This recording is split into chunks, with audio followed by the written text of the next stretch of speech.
अस्सलाम वालेकुम, कैसे हैं सब लोग? ठीक है। This is episode number 20। 20 का पंजा लगाएंगे आज। और हमारे पास सीज़न जो चल रहा है बेटा वो कौन सा है? वो थर्ड सीज़न है, ठीक है। और किसी भी कोई बच्चे का प्रीवियस जो एपिसोड्स हैं वहाँ से क्वेश्चन है तो लाजमी तौर पर पूछ सकते हो, कोई दिक्कत वाली बात नहीं है। और सबसे इम्पोर्टेंट चीज़, आज काफ़ी अच्छा लग रहा है क्योंकि अभी मुझे स्टूडेंट जो है उसने एपिसोड रिकॉर्ड होने से पहले और क्लास से पहले एक मुझे शेयर की है, एक ड्राइंग शेयर की है। It's a very awesome drawing बेटा, thank you so much for it. But I have one question for all you guys, so you have to be answer to me. The number one is that के दुनिया की एक बड़ी खूबसूरत सी painting है। आपने मुझे बताना है कि वो पेंटिंग किसने बनाई है, और फिर मैं एक बंदे का नाम बोलूँगा, आपने मुझे बताना है कि उसकी फेमस पेंटिंग कौन सी है। तो सबसे पहले एक पेंटिंग का नाम है मोनालिसा। तो मोनालिसा के बारे में अगर किसी को पता है तो बताइए, ताकि हमारे जो बाकी बच्चे हैं उनके नॉलेज के अंदर भी इजाफा हो सके कि मोनालिसा जो पेंटिंग है वो किसने बनाई है। आपने मेरी पेंटिंग तो बना दी, दैट वाज कूल, ठीक है। मैं आप सबके साथ शेयर करूंगा बाद में व्हाट्सएप ग्रुप में, ठीक है, चैनल में। और जो बच्चे हमें ऑनलाइन देख रहे हैं मैं उनको बता दूं कि आप लोगों को हमारे लेक्चर सीरीज जो है उसको हासिल करने के लिए, आपको एपिसोड्स को ज्वाइन करने के लिए तमाम सब्जेक्ट्स के आपको इस नंबर के ऊपर कांटेक्ट करना पड़ेगा, सब्सक्रिप्शन आपको लेनी पड़ेगी, ठीक है। इसके अलावा हमारी लाइव क्लासेस चल रही हैं, तो वो उस लाइव क्लासेस को भी ज्वाइन करने के लिए यहीं पे कांटेक्ट कर लेना है। अब जो डाटा आपको प्रोवाइड करेंगे कितना एफिशिएंट होगा वो तो आपको लेक्चर में पता चल ही जाएगा। आज के हमारे इस एपिसोड का नाम क्या होगा? Division of labour within and across cell. So this is episode number 20। Episode name is division of labour. हमने पढ़ना है डिवीजन ऑफ लेबर। अब मैं इसके ऊपर एक अलग से लेक्चर क्यों रिकॉर्ड कर रहा हूँ?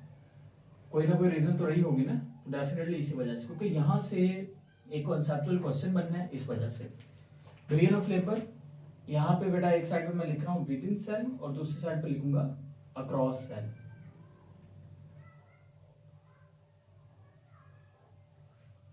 ठीक है, यहाँ पे हम लिख लेंगे। अच्छा, दूसरा जो वैज्ञानिक हैं, जो शख्स हैं जिनके बारे में मैंने आपको नाम बोलना है, आपने मुझे बताना है कि उनकी फेमस पेंटिंग कौन सी है। उनका नाम है पाब्लो पिकासो। तो पाब्लो पिकासो साहब की एक बहुत ही फेमस पेंटिंग है, उसका नाम बताओ। इसी तरह से मेरे माइंड में एक और नाम भी आ गया, द लास्ट सुपर। एक पेंटिंग है, वो भी आपने बतानी है वो किस बंदे की है, ठीक है। अच्छा, अब सबसे पहले तो डिवीजन ऑफ लेबर को बात कर लेते हैं। डिवीजन ऑफ लेबर क्या होता है? डिवीजन ऑफ लेबर नाम से पता चल रहा है, डिवीजन का मतलब डिवाइड होना किस चीज का, लेबर कहते हैं काम को। जैसे घरों के अंदर हम क्या करते हैं, काम को डिवाइड कर लेते हैं। अब सब लोगों के लिए मेरे पास एक सजेशन है कि आप क्या करें, डिवीजन ऑफ लेबर से काम क्या करो बेटा। अपने सेम एनर्जी के अच्छे बच्चे अपने साथ उनका एक ग्रुप बना लो, फिर उसके बाद काम डिस्ट्रीब्यूट कर लो। नोट्स बनाओ, लेक्चर सुन रहे हो, एपिसोड सुन रहे हो, रिकॉर्डेड फॉर्म में सुन रहे हो तो उसके नोट्स बनाओ। नोट्स वैसे आपको मिल भी जाएंगे, डिस्क्रिप्शन में भी मौजूद हैं, व्हाट्सएप के चैनल के ऊपर भी मौजूद हैं, तो डिस्क्रिप्शन में उसका लिंक मौजूद है, वो आपने ज्वाइन कर लेना है। लेकिन आप अपने नोट्स बनाओ यहीं से लेक्चर से। इसका फायदा है, 4 बच्चों ने ग्रुप बना लिया, एक ने कहा कि हम लेक्चर सुनेंगे और उसके नोट्स बनाएंगे बायो के, दूसरे ने केमिस्ट्री के, तीसरे ने फिजिक्स के, चौथे ने मैथ्स के। अब बना लिए, बना रहे हैं तो वो चारों जब बना लेंगे तो अब एक ही टाइम के अंदर 4 रेडी हो गए। जेलसी वाली बात नहीं होगी इसमें। आपने इस तरह से काम को डिवाइड करके कम समय में ज्यादा आउटपुट निकालनी है।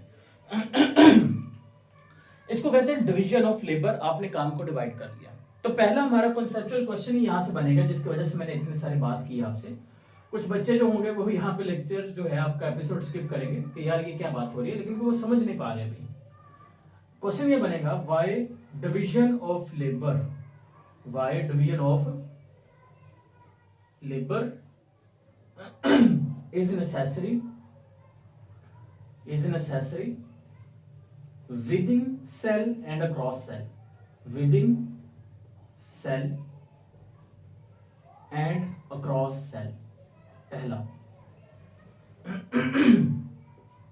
दूसरा question, how cell specialization, how cell specialization is correlated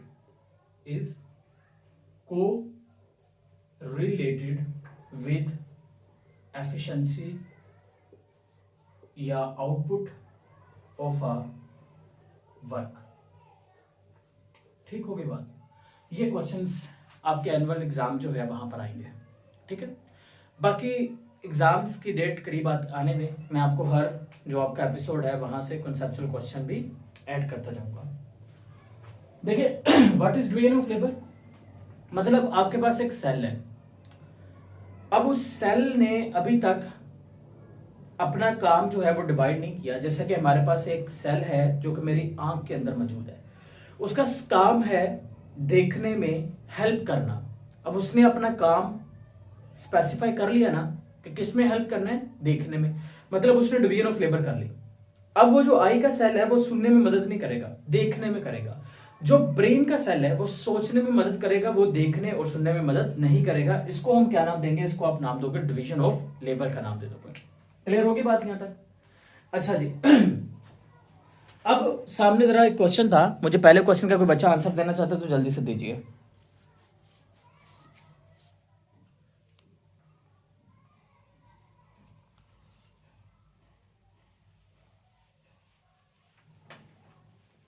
नहीं बेटा ये नहीं है।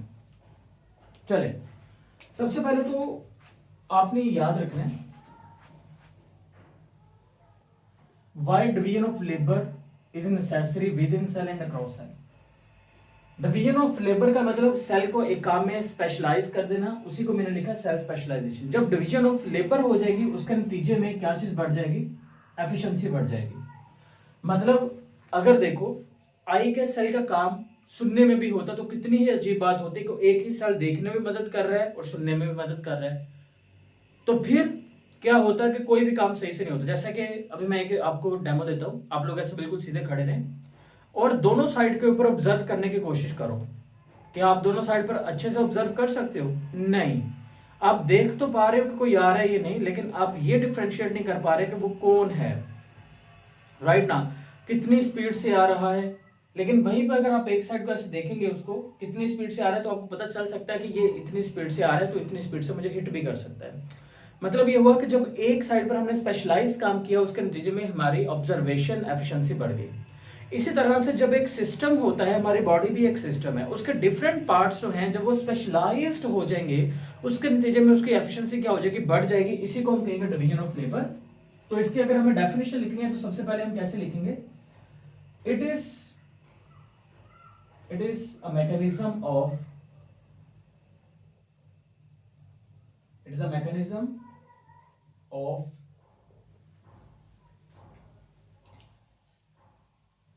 differentiation. It is a mechanism of differentiation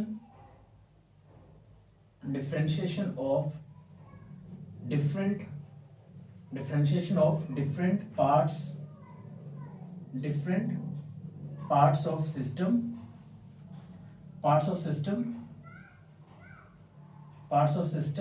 to perform specific function which ultimately increase the efficiency is called division of labor। Clear हो गया? अब with in cell example देने की वैसे जरूरत तो नहीं है लेकिन फिर भी दे देता हूं। ये मेरे पास एक सेल है, इस सेल के अंदर आपको मैंने बताया था कि हमारे पास होता है एक ऑर्गेनेली जिसका नाम है एंडोप्लाज्मिक रेटिकुलम। अब ये जो एंडोप्लाज्मिक रेटिकुलम है इसके बारे में आपने याद रखना है, ये किस चीज में इन्वॉल्व होती है, ये राइबोसोम के साथ मिलके प्रोटीन सिंथेसिस करती है। एमसीक्यू भी बन सकता है कि प्रोटीन सिंथेसिस में कौन इन्वॉल्व होता है, तो आपने कहना राइबोसोम, लेकिन वो किसके साथ इन्वॉल्व होता है, तो एंडोप्लाज्मिक रेटिकुलम के साथ। जो बच्चे यहीं पे ब्रेक लगाइए जिन्होंने इस 20वें एपिसोड के ऊपर, तो उनके लिए है, बाकियों को तो सबको आता है। इसी तरह से अगर हम बात करें माइटोकॉन्ड्रिया की, तो माइटोकॉन्ड्रिया जो है वो होता है एनर्जी प्रोडक्शन के लिए, तो वो भी आपने याद रखना है उसका ये काम होता है। इसी तरह से अगर मैं बात कर लेता हूं क्लोरोप्लास्ट की, मैंने पढ़ाया था आपको, क्लोरोप्लास्ट का काम होता है फोटोसिंथेसिस में। इसी तरह से अगर मैं बात कर लेता हूं गोल्जी अपरेटस की, गोल्जी अपरेटस का काम क्या होता है? Packing of the molecules. वो मॉलिक्यूल्स लिपिड्स वगैरह के भी हो सकते हैं, प्रोटीन्स के भी हो सकते हैं, वो इसकी जिम्मेदारी है। तो अब यहां पे देखो कि विद इन सेल अगर हम बात करते हैं तो एक सेल के अंदर डिफरेंट ऑर्गेनेलिज जो हैं वो स्पेसिफिक फंक्शंस के अंदर क्या हो चुकी हैं, वो इंगेज हो चुकी हैं। मतलब कोई ऑर्गेनेली कोई काम कर रही है, कोई दूसरा काम कर रही है। तो यहां पे देखो this is the division of labour within cell के, एक सेल के अंदर जो है वो डिवीजन ऑफ लेबर है कि ये वाले ऑर्गेनेली का काम सिर्फ यही करना है, एनर्जी पैदा करना है, इसका काम है प्रोटीन को बनाना, इसका काम है फोटोसिंथेसिस करना, इसका काम है पैक करना। तो this is division of labour within cell. इसी तरह से अगर हम क्रॉस सेल की बात करें तो आपने याद रखना है कि how cell specialization is correlated with efficiency. आपने कहना है जब सेल स्पेशलाइज्ड हो जाता है, जैसे आई सेल, ब्रेन सेल, तो वो अपना काम बहुत अच्छी तरह से करना शुरू कर देता है, जिसकी वजह से हम कहेंगे कि उसकी एफिशिएंसी बढ़ जाएगी, काम की एफिशिएंसी क्या हो जाएगी, बढ़ जाएगी। जैसा कि हमारे पास है एक आरबीसीज, रेड ब्लड सेल्स। अब रेड ब्लड सेल्स का जो बुनियादी काम होता है वो क्या होता है? इसका बुनियादी काम होता है ऑक्सीजन को ट्रांसपोर्ट करना, ऑक्सीजन को ट्रांसपोर्ट करना। तो ये इसका ही काम है, और ये काम कौन परफॉर्म करता है? रेड ब्लड सेल करते हैं। इसी तरह से बोन मैरो के सेल्स होते हैं, बोन मैरो के सेल्स। बोन मैरो के सेल्स का काम क्या होता है? बोन मैरो के सेल्स का काम होता है आरबीसीज को बनाना, आरबीसीज को प्रोड्यूस करना, तो वो उसका काम है। ठीक है। इसी तरह से अगर मैं हिपेटोसाइट्स की बात कर लेता हूं, हिपेटोसाइट्स का काम क्या होता है? यानी कि मसल्स के सेल्स का डिटॉक्सिफाई करना, डिटॉक्सिफिकेशन करना। मतलब ये हुआ कि देखो अगर आपका आरबीसी जो है वो कहता है कि मैं ही वेस्ट मटेरियल को डिटॉक्सिफाई करूंगा, तो वो ऑक्सीजन को बॉडी में ट्रांसपोर्ट करेगा या वेस्ट मटेरियल को डिटॉक्सिफाई करेगा, है ना, सोचने के बाद। तो इसलिए ये चीज याद रखनी है कि अक्रॉस द सेल हो, मतलब सेल से सेल लेवल के ऊपर जाके देखें, या विद इन सेल देखें, या ऑर्गेनेली लेवल पे देखें। तो ये भी आपने याद रखना है कि विद इन सेल का मतलब कि आपसे बात किसके बारे में कर रहे हैं? ऑर्गेनेली लेवल के ऊपर। अगर वो आपको ये कहता है कि डिवीजन ऑफ लेबर, आपने जस्टिफाई करके देना है ऑर्गेनेली लेवल के ऊपर, तो आपने ये बात उसको लिख के देनी है। क्वेश्चन क्या बन सकता है? Justify the division of labour, justify the division of labour, division of labour at organelle level, at organelle level, या फिर वो ऑर्गेनेली लेवल की जगह क्या बोल सकते हैं? Cell level. तो घबराना नहीं है यार, ये क्या आ गया। ऑर्गेनेली लेवल की बात करेंगे तो आपने बता देना कि ये ऑर्गेनेलिज हैं, इस लेवल के ऊपर इस तरह से डिवीजन ऑफ लेबर होती है। अगर वो सेल लेवल की बात करता है तो आपने ये सेल के एग्जांपल देके उसको जस्टिफाई कर देना है कि हर सेल अपना खास काम परफॉर्म करता है, तो इस तरह से ये सेल लेवल के ऊपर भी क्या होगी? डिवीजन ऑफ लेबर होगी। क्लियर होगी बात? अब कोई क्वेश्चन है जल्दी से पूछो। जो ऑनलाइन बच्चे बेटा वो कमेंट्स के फॉर्म में पूछ सकते हैं, कोई दिक्कत नहीं है, आपको इंशाल्लाह जरूर आंसर किया जाएगा। आप लोग भी हमारी टीम का, हमारी कम्युनिटी का, हमारी फैमिली का हिस्सा हैं, आपको भी पूरा मान सम्मान मिलेगा यहाँ पे। सही है, हमारे यहाँ भेदभाव को कोई ताल्लुक नहीं है। आप जहाँ से भी, जिस भी बोर्ड से रिलेट करते हैं, केपीके से मुझे बच्चों के मैसेज आ रहे थे कि सर हमारी बुक का बना दीजिए। मैं आपको बता दूं कि भाई आपकी बुक में जितने भी टॉपिक्स हैं वो यहाँ से रिलेट कर रहे हैं, तो आप निश्चित होकर बगैर किसी टेंशन के इनको कवर करिए, मजा आएगा आपको। और वीडियो को शेयर जरूर करना है और लाइक भी करना है। मोनालिसा की बात करें तो मोनालिसा जो है ना painting, it is by the Leonardo da Vinci, Leonardo da Vinci. इन्होंने ये पेंटिंग जो है ये बनाई थी। अब आपने मुझे ये बताना है कि ये पेंटिंग जो है ये करंटली किस कंट्री के अंदर मौजूद है। और जो मैंने लास्ट पर बोला था वो भी इन्हीं की थी, लियोनार्डो दा विंची की ही थी। ठीक है, द लास्ट पर, तो ये भी इन्हीं की ही पेंटिंग थी। क्लियर होगी बात? अच्छा, यहाँ तक कोई क्वेश्चन है तो बेटा पूछ लेना आप लोग। और आपने असाइनमेंट सबमिट करो जल्दी, सारे लोग असाइनमेंट सबमिट करो जीवीआर को।